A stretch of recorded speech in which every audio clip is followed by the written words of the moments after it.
อันนั้นไม่เท่าเจ้าบ่ะไม่เท่าสบายดีไม่เท่าเนาะอันนั้นไม่เท่าเนาะ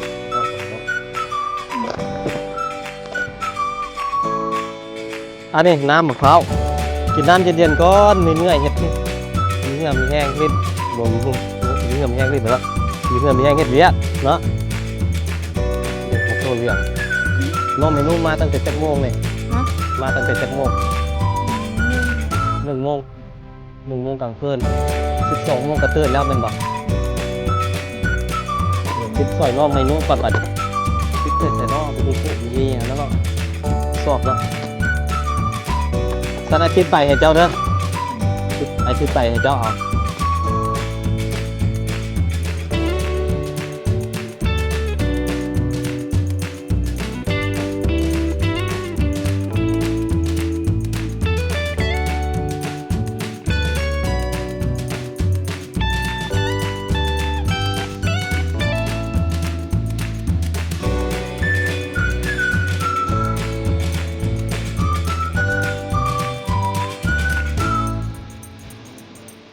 เอาเลยเสิร์ฟแซ่บตับสบายเลย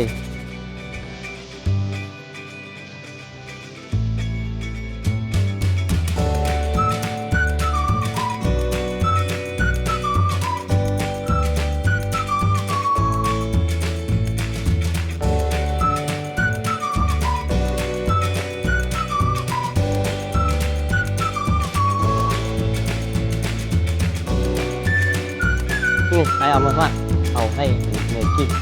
ปัดกันกินเด้อปัดกันกินเพราะว่ามันบวกครบเหลือ2 แก้วนี่จะเอาไปให้กัน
สบายดีพ่อแม่พี่น้องโอ้บุ้มเลย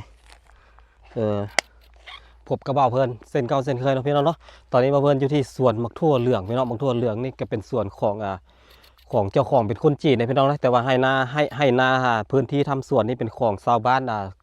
เมืองสระบุรีแขวงสระบุรีน้องพี่น้องเนาะเพราะว่าไปนี่ก็เป็นตัวแขวงตัวเมืองตัวแขวงสระบุรีเลยไปนี่ก็มืดฟ้ามืดฝนพี่น้องคือฝนสิตกแต่กับโบตกเนาะก็เป็นสิเป็นคึมๆแบบนี้แต่บุ้งว่าสิตกตอนใดพี่น้องครับมันตอนใดก็คือสิเปียกตอนนั้นแหละเนาะโอเคนะพี่น้องอันนี้ก็เป็นส่วนของคนจีนเพิ่นมาเศร้าดินปลูกแล้วก็มาจ้างคนลาวจ้างคนพี่น้องเผ่ามงเผ่าคนแถวนี้แหละส่วนเผ่าแถวนี้มาเบิ่งมาดูแลมาลกหญ้าฆ่าหุ้นแล้วก็มาเบิ่งน้ำเบิ่งในแล้วก็รวมทั้งรับตั้งแต่ตอนปลูกจนถึงตอนเก็บพี่น้องตอนนี้กำลังเก็บบ่เพิ่นได้ยินข่าวมาว่าน้องไม่เก่งแล้วก็น้องไมนุแล้วก็น้องจีแล้วก็น้องไมเจ๊เขาเจ้ามาเก็บทุกเรื่องบ่เพิ่นก็ได้ความที่ว่าอีตัวน้องเนาะฮู้ว่าน้องมาเฮ็ดเวียกอยู่นี่ก็เลยคิดว่าน้องคงสิอยากน้ำกินน้ำเย็นๆแซ่บๆเฮ็ดเวียกไม่เมื่อยน้องบ่เพิ่นก็เลยซื้อน้ำมะพร้าวพี่น้องนี่เลยน้ำมะพร้าวมาฝากน้องมี5 แก้วพี่น้อง2 4 5 แก้วละ8,000 กีบเดี๋ยวเพื่อนจะไปหาน้องฮู้ว่าน้องอยู่หั่น แต่ว่าบ่ฮู้ว่าน้องอยู่หม่องใดเนาะฮู้แต่ว่าน้องอยู่แถวนั้นเดี๋ยวตามเบาเพื่อนมาเลย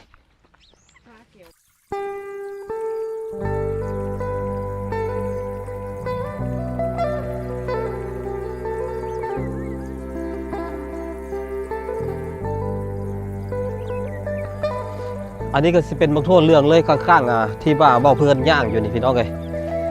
ก็สิเสียงเบาเพื่อนก็สิชัดเจนขึ้นเนาะบัดนี้เพราะว่าถึงว่าตากล้องเบาเพื่อนจะตามเบาเพื่อนบ่ทันก็ตามเนาะพี่น้องเนาะแต่ว่าเสียงเบาเพื่อนสิชัดขึ้นเพราะว่าเบาเพื่อนได้อุปกรณ์เสริมเบาเพื่อนได้อุปกรณ์เสริมมาจาก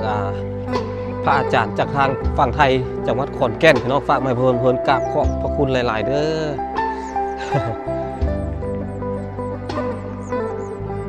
นี่เรื่องนี่พี่น้องเรื่องนี่เริ่มสิพอเก็บเลยได้นี่เรื่องนี่พูดน้องใหม่เจ๊ะน้องเหมยเก่งโยกแล้วแม่นพูดรถหุ่นใดคัน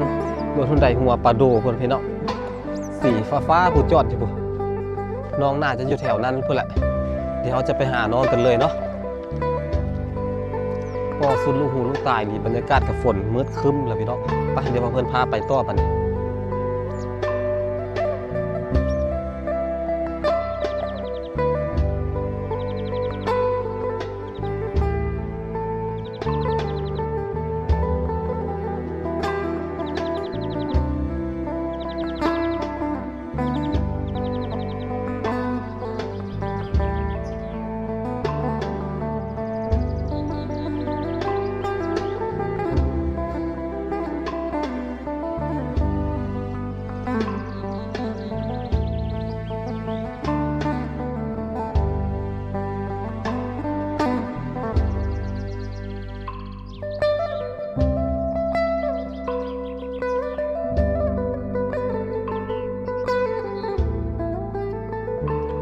ไปพี่น้องที่มาเพื่อนพาไปตามมาเพื่อนไปเลยไปนำกัน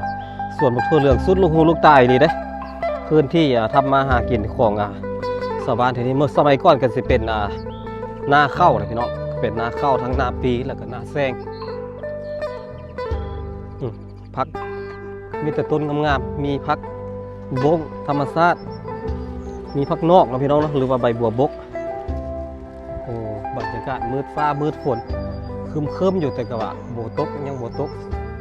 แต่ก็น่าจะบร้อนแล้วเบิ่งซุ่มมื้อนี่ปานเอาบุญเนาะพี่น้องเนาะปานกินดองเนี่ยว่ะ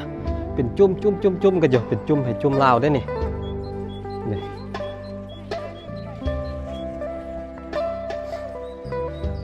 บ่ว่าน้องไม่กิ้งอยู่จุดใดโอ้นกโอ้โห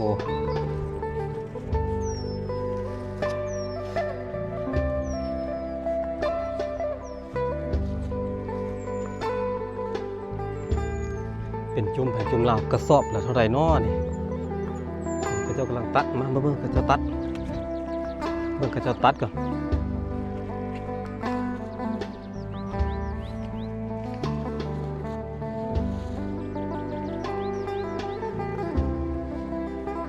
นี่เลยกำลังตัดเนี่ยมักโทษเหลืองพี่น้องแก่แล้วนี่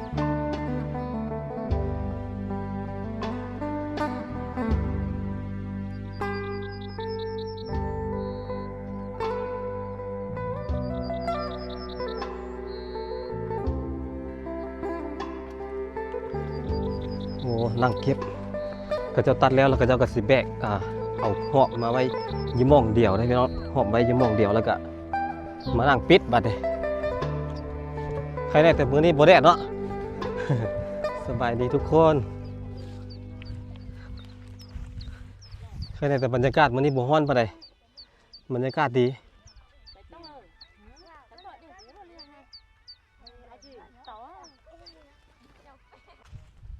ไปดิไปหาน้องเมย์เก่งก็เห็นแล้ว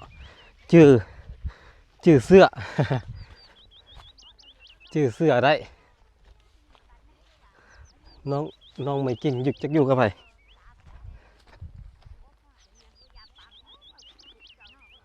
โอ้นี่คือเจ้าเฮ็ดพากันบุกเอาอยู่นี่พี่น้องนี่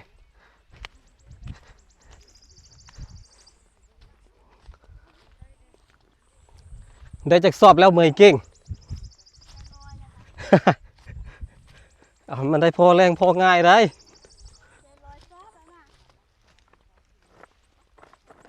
อ๋อน้องหมอไนก็มาเมื่อนี่ไม่นุก็มาเตะ อยู่ทางใด อยู่เฮิงพุ่นน่ะ เทิงทางเที่ยงเพิ่นบ่ทางรถเพิ่นบ่เออ ย่างกำพังที่มันเป็น ที่เอามื้อนี้เอาน้องไปทิ้งมาวางไว้ที่ โอเค ตอนนี้พ่อเพิ่นอยู่กับน้องเหมยกิ้งน้องไหมเจียแล้วบัดนี้มาตามมาสบายดีน้องไหมกิ้งสบายดีน้องไหมเจียบ่ค่อยๆจะเขาสิได้ยินอันนี้น้ำนี่ไอเอามาฝากเอาให้อันเหมยกิ้งปั่นกันกินเด้อปั่นกันกินเพราะว่ามันบ่ครบเหลือ2แก้วนี่จะเอาไปให้อันผู้อันนั้นเหมยกิ้งอันปั่นบ่ให้กินเด้อแล้วให้แม่กับพ่อนี่ปั่นกันกินเอาให้แม่ก็ได้เหมยกิ้งปั่นน้องมอไนกินเด้อมอไนกินทำเหมยกิ้งเด้อโอ้นี่น้องเหมยกิ้งน้องไหมเจี๊ยอันนี้เอาไปให้อันเหลืออีก2ถุงสิเอาไปให้น้องอันไหมนุกับน้องน้องจีน้องจีรัน แม่นบ่ล่ะ จินจ้าต้องปรับซื่อๆนะต้องปรับ โอ้ ยังบ่เต็มกันนะ มันตำบ่เต็มเป็นฟ้าเป็นเจ้าไส้เต็ม เนี่ยมาทั่วเรื่อง แบกบ่แตก โอ้โหระวังเด้อมันเป็นขนได้คันใส่มือแบบร้อนๆนั่นฮูดนี่อันตรายเด้นี่ อันต เฮ็ด ราย โดนๆไปแล้วมันสิอันบาดมือสีโพงสีแดงย้อนนี่พี่น้องเด้อนี่มักทั่วเรื่องนี่มักทั่วเรื่องแล้วนี่เคยบ่ฮู้ว่าเคยเอาเข้าไปเฮ็ดหยังเนาะเฮ็ดนมบ่นมเล็กตะซอยก็เอามักทั่วเรื่องนี่แหละเฮ็ด แม่น ก็ยังเอาไปเฮ็ดน้ำมัน แม่นเฮ็ด น้ำมันทั่วเรื่องเนาะ เฮ็ดนมเฮ็ดน้ำมันเฮ็ดขนม โอเฮ็ดได้หลายอย่างเด้นี่แม่เจ๊มาจากโมง แปลงทั่วเรื่องก็คือว่ามีอยู่ 2 โมง 2 โมงเช้า บ่แม่น 12 โมง เช้า โอ้โห12 โมงกลางคืนเที่ยงคืนพี่น้องน้องมาต้องมาแต่ดึกอันนี้นี่เฮาแล้วอันได้ตัดตอนจังโมงได้ตัดอันนี้นี่ตัดทั่วเรื่อง นี่มึงตาช่วย1 โมง ประมาณ1 โมงโอ้ตัดตั้งแต่ดึกตั้งแต่เช้าๆเขาเจ้ามานำกัน อันนี้นี่สิเจ้าเฮ็ดนำกันแล้วล่ะเฮ็ดรวมกันแล้วล่ะได้แล้วล่ะปั่นกันบ่หรือว่าใดๆคือเฮ็ดรวมกันลำโพงไม่ยิ่งต่างหากบ่ ตัดนำกันจะว่าแกะไผแกะมัน แต่โอ้เมยกิ้งกะคันเฮ็ดเมยกิ้งก็เฮ็ดเอาแต่เมยกิ้ง ก็พากันมาตัดใส่นี่ แกะเลยพาเอามันมาแล้ว เมื่อหมอได้จักสอบละฮอดสอบหรือยัง ให้น้ำมาแล้วให้น้ำไม่เชี่ยอย่าซื้อที่พูดเด้ บ่แม่น เก็บ นะ ทีละอันเด้ อันนี้เขาคนนี้เขาพยายามเตือน อย่าลืมเด้ออันที่เราคุยกันไว้ อันใด บ่ให้ไม่เชี่ยรักมันคืออะไรมัน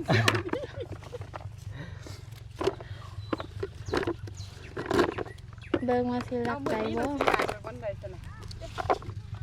กระสอบละเท่าไหร่แม่เจ๊ยระวังมันคว่ำเด้อกระสอบละ60,000แต่ อาห้ามมาว่าแต่ก็ กระสอบละ60,000 เจ สิเจ้าเอาไปยกไปเส้นรถแน่แล้วบ่หรือว่ายังพอได้ยกไป ยัง ยังแต่ อืม โอ้โหหาก็ได้สับนี้ได้นี่ยังบ่ฮอดซอสซะบ่ แบกไปขายแล้ว แบกไปขายได้แล้วบ่ ได้คนละเป้าแล้ว แบกไปขายคนละเป่าแล้ว ไม่เจ๊เขาได้ซีเก่า 3คนนะ น้องไม่เจี๊ยบมากับแม่กับพ่อแล้วก็ น้องหมอไนก็มาหมอไนได้เป่าแล้วป่ะ บ่ได้กับเป้านึงไปขายแล้วได้เงินแล้ว ได้60,000แล้วเอาอีกเป่าหนึงก็ซ้ำกับเฮ็ดเวียกอันรายวันมืดมือแล้วเนาะ แม่ไม่เจ๊ค่ะ ได้120,000 เขาค่ายได้5 เป่าเลยนะแต่ว่าได้เป่าเรื่องนั้นได้แต่อันพายสินะถ้าว่าเขาเอามาต้องเอาพายให้แล้วมันยังคือเอาเงินมา เออ เออ ก็คือเงินเขาหมด เมื่อกี้ได้เอาไปขายเป่าหนึงละ พ่อมาแล้วเด็กน้อยให้มาเก็บไปเด็ก เมื่อกี้ก็เอาไปขายเป่าหนึงแล้วอะ เมื่อกี้ได้เงินหรือได้พาย ก็เอาพาย ก็คือไปบินหั่นแหละเนาะเอาไปได้เงินกับเขา เราจะเท่านี้ธนาคารช่วยตีให้เธอชิตา น้องไม่เจี๊ยบบ่มีแฮงกินบ่มีแฮงเว้าแล้วน้องไม่เจี๊ยบหิวข้าวเอาเพิ่นบ่ฮู้ว่าน้องหิวเมื่อกี้ก็บ่โทรหาเนาะเสร็จมาไอ้ก็บ่เห็นแล้วไอ้ก็ขับรถอยู่ไอ้ก็บ่ได้สนใจโทรศัพท์เลยไอ้ก็ซื้อแนวกินมาฝากแล้วบ่ เสร็จกับอันเสร็จกับเสร็จไปเครื่องไอเดินบ่ได้เสร็จมาเครื่องเลยพามีเงิน ไอ้ฟาร์มเราอยู่สบายเราบ่เฮ็ดหยังเสร็จบ่เสร็จมาไอ้ แล้วอัน เบิดเสร็จหน่อยห้าเลยซ้ำเด้อว่าอันค่อยนั่งอยู่วันนี้เดี๋ยวเราทุนได้ที่บ้าน สิเจ้าห่อเข้ามากินพี่บ่แม่เจ๊ยอันนี้เบาแล้วบ่เหลืองละ เอาหมด ใส่แก้บึงดูจักโมงจังสิเมื่อบัดนี้แม่เจ๊ย 5 โมงติ 5 โมงลองย่ำเบิ่งก่อนทั่วเหลือง มันก็เอาไปกินต้มกินคือสิแซ่บอยู่ เมาแม่ ย่ำกินดิบมันก็คือว่ากินได้อยู่เลย ก็บ่เคยพูดนะคนเรื่องมีแต่กินแล้วเมาแบบนั้น มักทุเรืองที่เขาเพชรเต้าหู้กับมักทุเรืองอันนี้ดีบ่เออที่เผาเมียนกับเจ้าเพชรนะกับเจ้าปลูกเอาอะอืม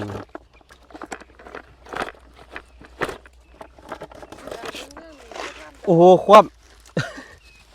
มืดเลยมืดเลยแก้วนี่เหลือแก้วเดียวน่าสิวางไว้แถวนี้เหลือแก้วเดียวไปให้เขาปั่นกันกินเอาเนาะ ตอนนั้นเมื่อกี้ว่าชอบเขาของเหนียวฉันข้ามไป ไปเขาไปหาน้องไมนุไปบัดนี้เพราะว่าน้องไมเจี๊ยะแล้วไอซีท่าอยู่ท่าอยู่เงินเด้อ เคย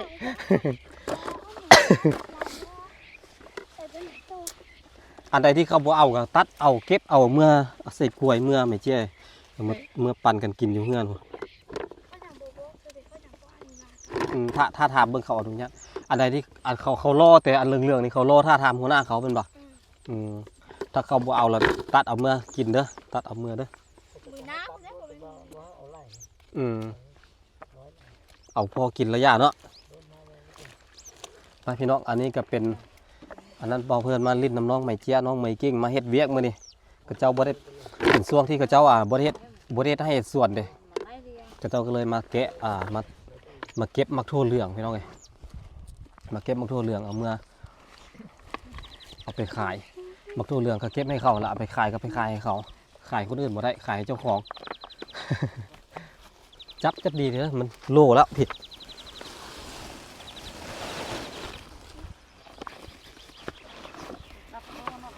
โอ้กระสอบหนึงนี่ประมาณจักโลอ่ะดิฮอดบ่30ประมาณนี้เนาะประมาณ30โลกระสอบหนึงนี่น้องเอ้ย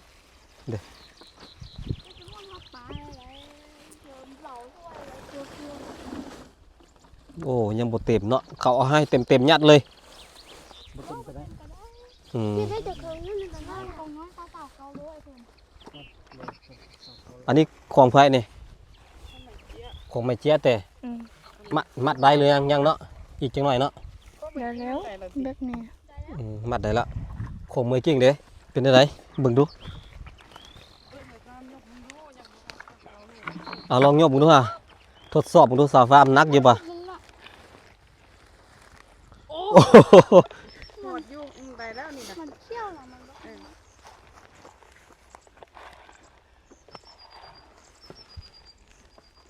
บอกว่าตุ๊กกี้แม่นี่ ตุ๊กถึงกัน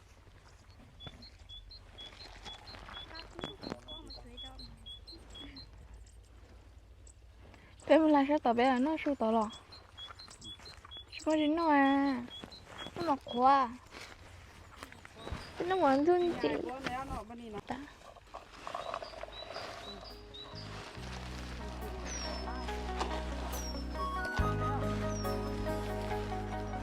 ไม่ใช่ด่าไปถึงแป้งเลยอ่ะไอ้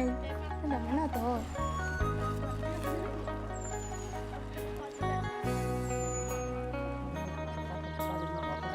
ปลาหมก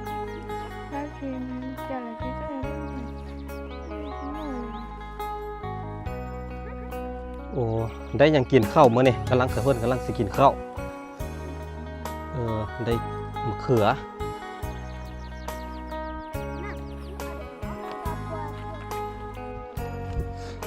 โอเคเดี๋ยวให้กับเจ้ากินข้าวกินน้ำก่อนบัดนี้นอนหม้อก่อนพี่น้องเลยเดี๋ยวเพิ่นสิไปหาน้องไมนุกับน้องไมนุกับน้องน้องจีผมรู้ว่าเฮ็ดหยังอยู่น้องจีกับน้องยังบ่รู้อยู่หม้องใดนี่อยู่นี่ตามหาจนเจอก็เดียวว่าอยู่ใส่สะดอกน้องไมนุได้อยู่พุ่นน้ำมะพร้าวไอ้มาฝากมันเหี้ยเด้อบ่แม่นว่ามันบ่เต็มโดย บ่แม่นว่ามันบ่เต็มดอกไอ้หิวมาแล้วมันหลายๆแล้วมันเลยเหี่ยได้จักสอบแล้วเจ้าฮะได้2เปาละ2เปากับ120,000เนาะ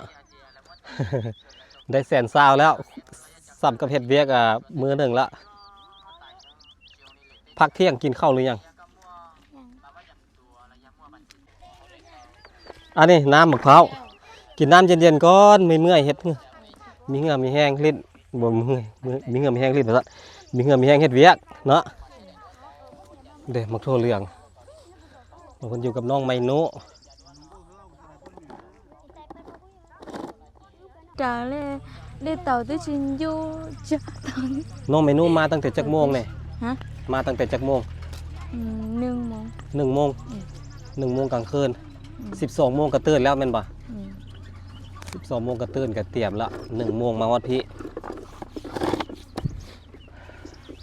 ได้จักสอบแล้วของเจ้าจักเป่าละ sông tàu ได้2เป่า2เป่ากับ120,000นะซ้ำกับเฮ็ดเวียกรายวันได้มื้อหนึงละ แล้วกินข้าวเที่ยงพี่บ่กินข้าวสวยพี่บ่กินข้าวสวยอยู่พี่แล้วก็ตอนแรงจักมื้อประมาณจักโมงจักสิแล้วจักสิมื้อจนเขาปิดหมดแล้วเนาะน้องสาวก็มาพุ่นน้องสาวโอ้อยากเก็บสร้อยเด้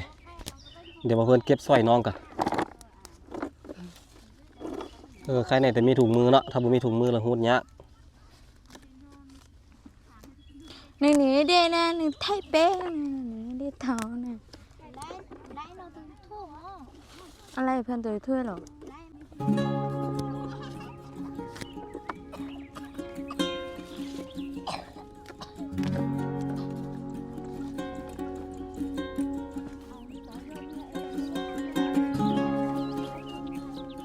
ยังปวดเนี่ยยังปวดเนี่ย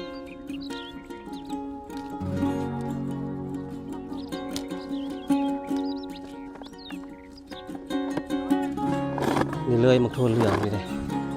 มักทั่วเหลืองเอามาต้มกินกับสิได้ยังบ่เอามาต้มกินได้บ่ได้ได้เนาะแต่ให้เขาเห็นเนาะ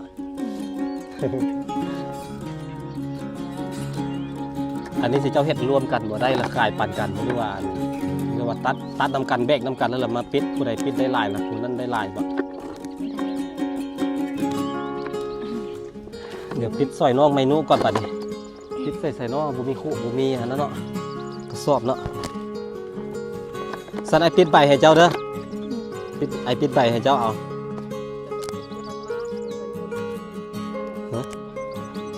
เด้ปิดใบให้น้องแล้วก็น้องโหดแล้วบัดนี้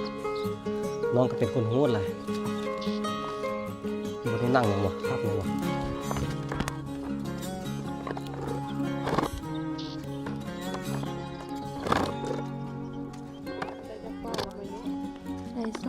ได้2เป่าแล้วได้ค่าบัตร ได้ค่าบัตรเติมเงินแล้ว ได้ค่าบัตรเติมเงินแล้วเด้เมื่อยเก่งซะเมื่อยเก่งกับบทเมนูเราเฮ็ดไว้ บ่ไหว น้องจีเด้ สี่เปา โอ้โหเฮงไวเนาะโอ้เราเฮ็ดไวเด้ เราจะเป็นฮะ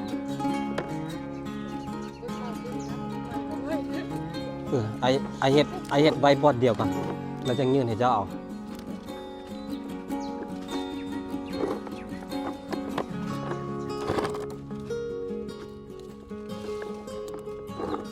โอ้โห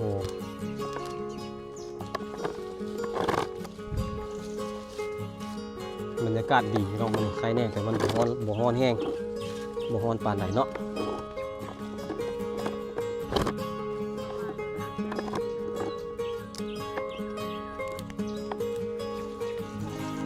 เบิ่งคือง่ายเด้มันก็บ่ง่ายเด้กว่าสิได้มากก็ได้ คืออะไรใครย่อยย้อนได้พี่น้องได้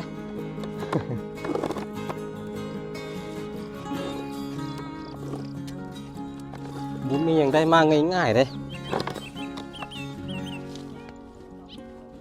ฮะโห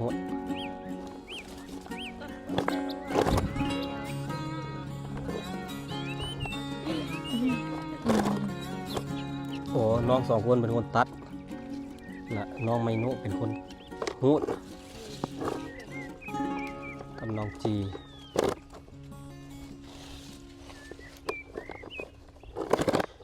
ถ้าสองคนมาซอยกันเฮ็ดซอยกันหาก็คือสิดีเนาะ อืม สองคนกันมันก็ดีกว่าคนเดียวเนาะหาเอาแม่หาคนมาซอยแม่เมื่อใดสิหาคนมาซอย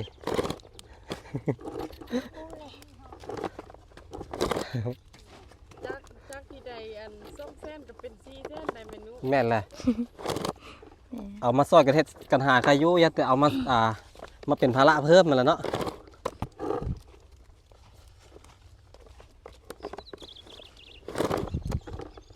นี่เลยมักทั่วเหลืองบ่เคยกินจริงเหรอได้บูบ่เขาเจ้าเค็ดไปเลยต้มเลยแล้วเอาเกลือห้วยเนาะ หืม เจรถเป็นได้ก็ได้ มาอย่างก็ ก็เจรถนั่นน่ะเสื่อมได้ก็ได้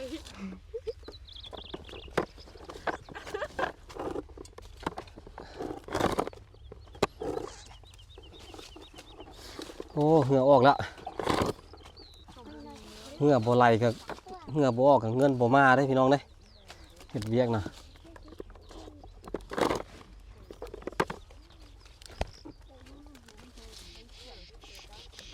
มักทั่วเว้าในภาษาโมงมักทั่วเว้าในภาษาโมง เต่าเปล่า เต่าเปาเต่าเต่าเปา อืม เต่าเปาไปว่ามักทั่วพี่น้องเฮียนเอาได้บางเทื่อสิได้มาเป็นเคยมุงหั้นนะ ภาษาโมงข่าวเปล่าภาษาไปรับอันเจ้าปู่ ภาษาอยู่เมียงเต่าโปภาษามุงละเต่าเปาเนาะโอ้กับบริแตกต่างกันเพราะปานใดเด้เต่าเปาเต่าโปแปลว่ามักทั่วหยังเกินเต่าเปาบ่เนาะ อืม บ่อันนี้มันไม่คือเรื่อง คันมักทั่วเรื่องแล้วเว้าได้ใด อืมเอาบ่ฮู้แล้ว สีเหลืองภาษามุงว่าได้ใดซะ เขาก็ต้องเอาเต่าเปามาปนกับอันสีเหลืองแล้วมันก็เป็นมักทั่วเหลืองแล้วเนาะ เราผู้นั้นเราบอก ฮะ ว่าเต่าด้า เต่าด้าเนาะเต่าเป้าละเต่าเป้าละมักทั่วเหลืองมักทั่วเต่าด้าละมักทั่วเหลืองเนาะแสดงว่า เราต้องบอกว่าเต่าเป่าด้าโอ้ เต่าเป้าด้าเต่าเป้าด้าก็ได้แต่ได้คือกันเนาะ มันด้าเฮานะมันด้าเฮานะ เมนูมากับอันน้องสองคนนี่บ่ อืม ครอบครัวลุงป้าเอาบ่มีบ่ได้มาเนาะ นี่ก็แม่นเหมือน พี่น้องกันหมดเลยแต่พี่น้องกับเจ้าหมดเลยเนาะ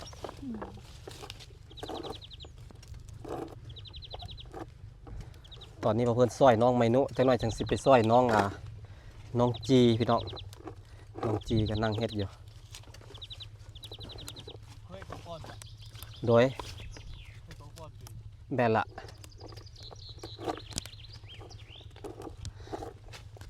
มีมากมากกว่า ไปเด้อวันที่25เด้อโดย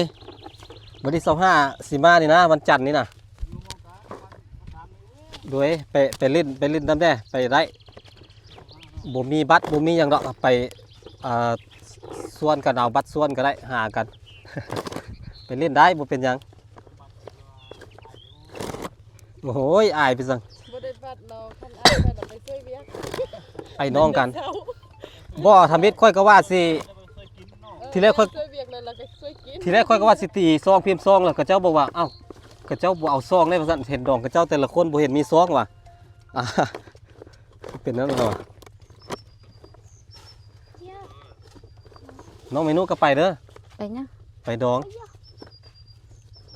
บ่ไปติ ไปบ่ได้วะ บ่ได้ ดองกลางเว้นมาส่วนไม่เจี๊ยไปส่วนเมยกิ้งไปล่ะไปเล่นจักหน่อยแล้วก็มาบ้านใกล้ๆหนึ่งย่างข้ามห้วยรกไปก็ฮอดละ ส่วนน้องไมนุไปเล่นไปเที่ยวงานพี่น้องงานบ้านเงินบ่เพิ่นมีงาน มีเลิกงามยามดีได้อยู่เงินนะ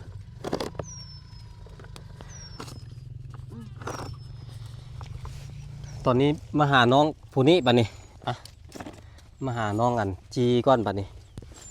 โอ้เสียดายเลยเนาะอยากเก็บเอาเมื่ออยู่เก็บเอามาต้มกินยัดเขาเห็น รักเลยนะ เห็นเขาให้เนาะสิได้คนคุมอยู่หม่องใดมีคนคุมอยู่ปะ มีค่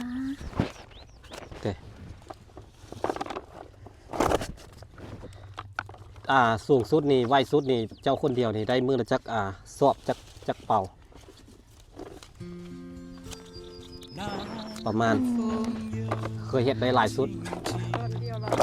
พกเป่า ได้หกโอ้ได้หกเป่านี่คือว่าเต็มที่แล้วเนาะเกินนี่ก็คือสิบ่ไหวแล้วเนาะเต็มที่แล้วได้หกเป่าก็ถือว่าได้หลายได้มื้อนั้นอันน้องอันบ้านห้วยแกงมาเขาจะมาหกคนได้5เป่าเลยยังบ่สู้เจ้าคนเดียวซ้ำ มื้อนั้น6คนมาอันมาเฮ็ดรวมกันเฮ็ดซอยกันเอานำกันว่าได้5เป่ายังว่าบ่ได้คนละเป่าซ้ำน้องเผามงอยู่อันห้วยแกงอะนะเขาเจ้ามามื้อน่ะเพิ่นถามได้หลายประเดได้6คนได้5เป่า สู้น้องอันจีคนเดียวบ่ได้ซ้ำน้องจีคนเดียวยังได้หลายกว่า แต่ว่าย่างตับนี่4เป่าบ่รุดเนาะ3เป่าแบบสมมุติถ้าเกิดว่าแบบมันมักทั่วบ่หลายอะนะมักทั่วมันสุกบ่หลายเขาเจ้าก็สิใ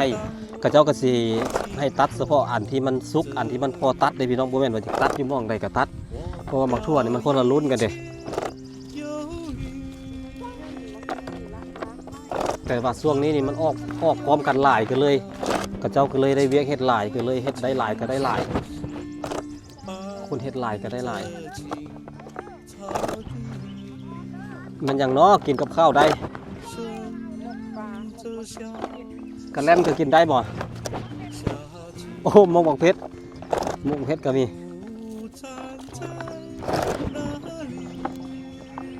แม่ค้าเพิ่นมาขายอาหารพี่น้องขายกับข้าวมาบริการถึงที่เลยได้เรากันเลย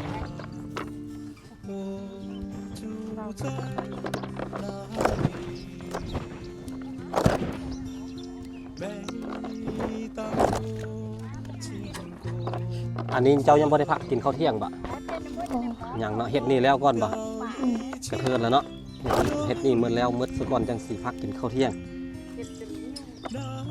จนหิวโอ้โหเขาจะมาตั้งแต่เช้าๆลึก ว่าพักเลยแล้วเนาะเอาเข้ามานั่งกินอยู่บนที่กินแล้วเราเห็นโต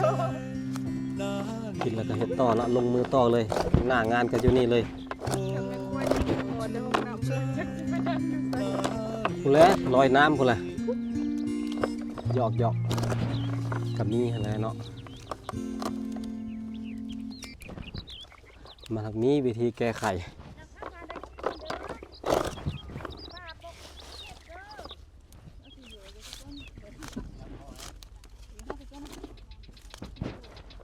มารถบ้านเฮาแต่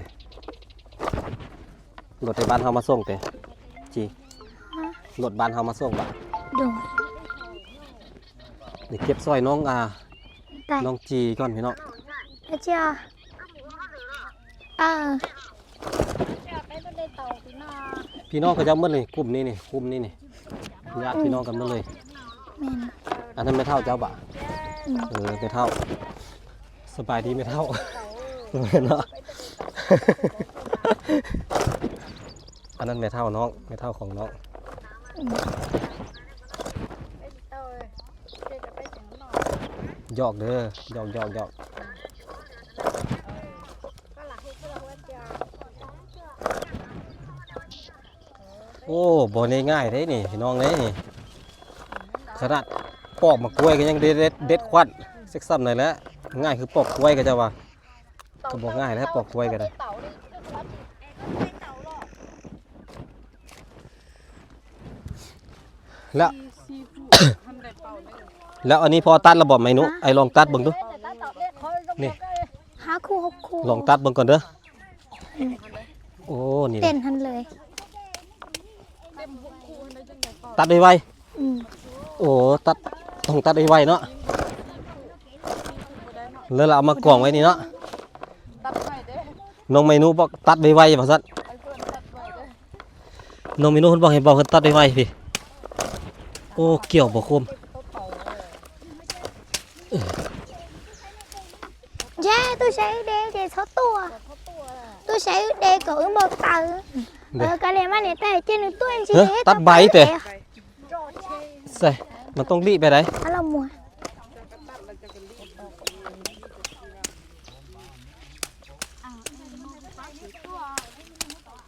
ใส่รีบอันนี้ เอากาวเว้ยได้ตัวอยู่กาหน้า ลองเบิ่งเฮ็ดให้เบิ่งก่อน เหนือจิตัว เบิ่งคือง่ายน้องแต่ก็บ่ได้ง่ายได้นี่เพื่อสิได้มานี่ ไรก็มาอีนะ โอ้โห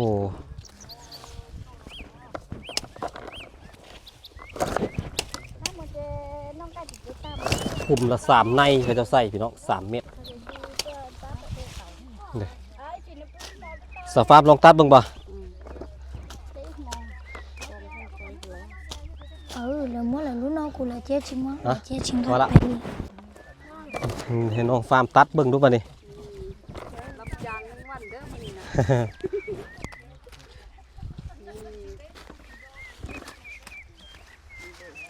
แล้วก็มาซ่อมใบออกเนาะรีใบออก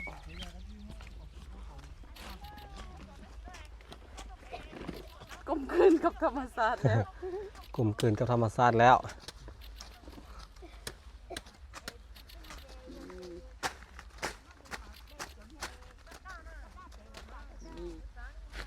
ไปไหนพอได้อยังบ่ ได้อยู่ ได้อยู่ได้พอกินช่วย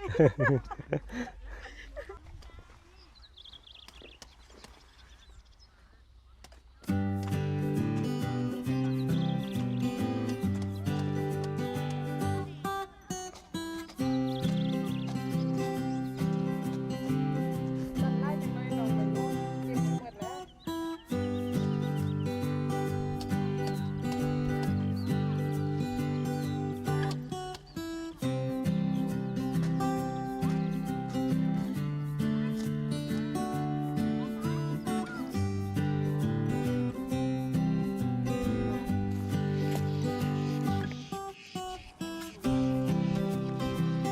มกละ10,000มาเด้อพี่น้องเด้อมาซื้อห่อมกมาส่งถึงที่เลยบริการถึงที่หาใส่บ่ได้อีกแล้วมกละ10,000ห่อละ10,000น้องซื้อแซ่บๆเฮ็ดเวียกเมื่อยๆกินข้าวแซ่บๆฮ้อนๆอีกฮ้อนทั้งแดดฮ้อนทั้งอาหารเนาะมีแต่แนวแซ่บกินพร้อมฮ้อนฟ้อนพร้อมเมามันก็สุดยอดเท่านั้นแหละแม่เฒ่าเว้ย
แต่มาก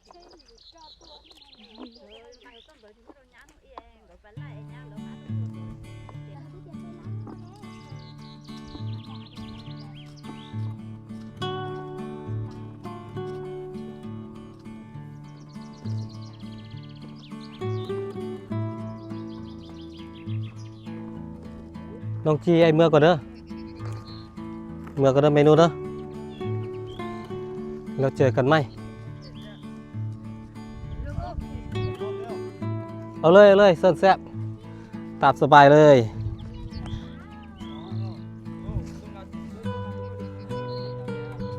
โอเคน้องพี่น้องอันนี้ก็เป็นข้าวที่พ่อเพื่อนเอามาฝากมาต้อนน้องๆขึ้นมาเก็บหมกทั่วเหลืองน้องไม้กิ้งกับน้องไม้เจี๊ยกันย้ายไปพุ่นแล้วพุ่น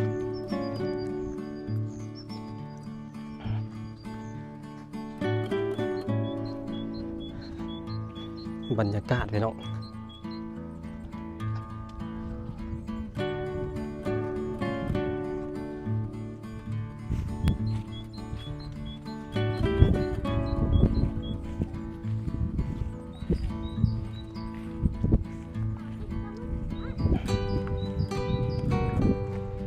ย้ายแล้วย้ายหม่องแล้ว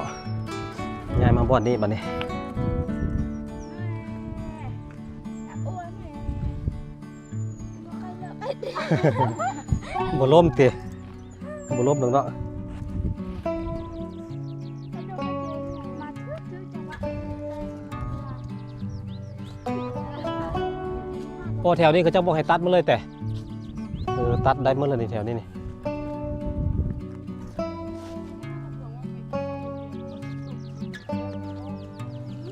เห็ดแดดแล้วบัดนี้ แต่ว่าผมขอเด้แต่